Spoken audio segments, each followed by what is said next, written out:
Well, in business news, is a week of global central bank action, with policymakers pulling in different directions, trying to keep the balance between containing inflation while supporting growth.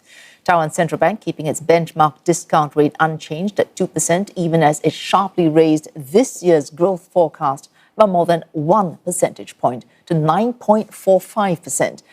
The island's economy getting a strong lift from AI-linked semiconductor demand. But policymakers are still watching inflation, with 2 board members flagging price risks. Now, that comes after the U.S. Federal Reserve held rates overnight at 3.5 to 3.75% in Kevin Walsh's first meeting as the new Fed chairman. In the Philippines, the central bank moving more decisively to address upward price pressures, raising its key rate by 25 basis points to 4.75%.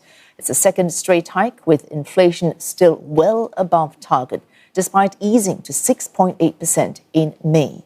In Indonesia, the central bank also raising rates by 25 basis points, taking its benchmark rate to 5.75%. The move follows a surprise off-cycle hike last week and a larger increase in May, as policymakers try to steady the falling rupiah and attract foreign inflows. We're joined by Lavanya Venkataswaran, senior ASEAN and India economist at OCBC Bank. Thanks for joining us. If Indonesia is doing this to attract foreign inflows and to stop selling of the rupiah, other central banks also hiking rates. So in that context, is this sufficient? Thank you for having me.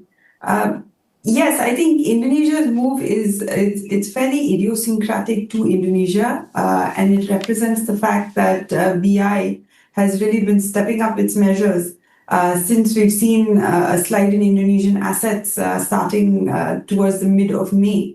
BI raised its policy rate by 25 basis points at its May meeting. At 50 basis points at its May meeting, it followed up with a 25 basis point rate hike on the 9th of June and a 25 basis point rate hike today. So in a cumulative span of 29 days, we've got a cumulative 100 basis points of rate hikes from Bank Indonesia. And a large part of that is to address IDR stability concerns. So for the Philippines, really, it's a little bit of a different reason. The Philippines is looking more at price pressures and inflation particularly. And today, the governor was very clear that it's the second round impact of the sudden increases in inflation that we've seen in the Philippines through April and May that they are going to address with persistent rate hikes. A lot of news today, certainly the top block of our bulletin, concentrating on the MOU signed between the US and Iran, but both Philippines and Indonesia making it very clear today that they're making their decisions not based on this deal between the US and Iran. Indeed, I think that was the more interesting part of the decision today. They did speak of the deal mostly in passing to say that some external risks have abated. But a lot of the decision was taken based on domestic idiosyncratic factors. For Indonesia, it was IDR stability. For the Philippines, it was price pressure considerations. Going forward, we do think that both these central banks will remain quite vigilant of these idiosyncratic pressures. So we are actually penciling in further rate hikes by a cumulative 75 basis points for both of these central banks. I think, but you've pointed out the Indonesian currency falling, not just against the US dollar, but against regional currencies as well, which suggests a larger slide in sentiment and confidence. Other moves that might be necessary to keep up, to backstop this sentiment. Indeed. So right now, we do have the central bank stepping up in Indonesia to prevent a further backsliding of sentiment.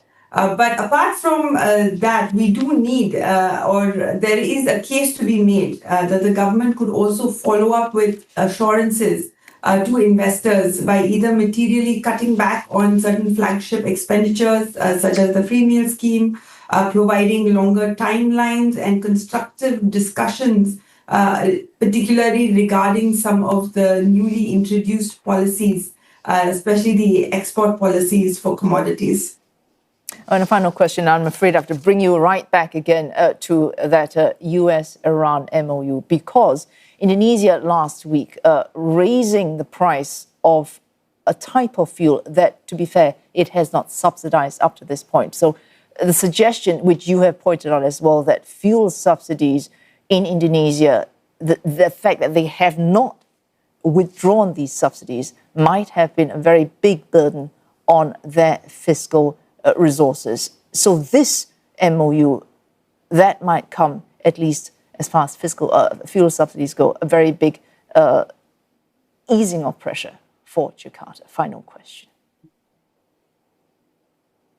That will be a huge relief for the authorities in Jakarta. And that's largely because at some point we did calculate that if global oil prices average anywhere between $100 and $120 a barrel this year, the subsidy bill could increase to about 0.8 to 1% of GDP. So with oil prices coming back down to the handle of about $78 per barrel with Brent at these levels, and if they are sustained, particularly for the rest of the year, the fiscal subsidy bill will be much more manageable for the authorities. And I think that will provide a sense of relief even for investors. Because apart from the fiscal subsidy bill, there are also some big ticket items that will require expenditure cutbacks as well. Oh, thanks. Lavanya Venkateswaran, Senior ASEAN and India economist at OCBC Bank, looking not just at moves by Indonesia's central bank, but also by larger central banks around the area. Thanks for joining us this evening.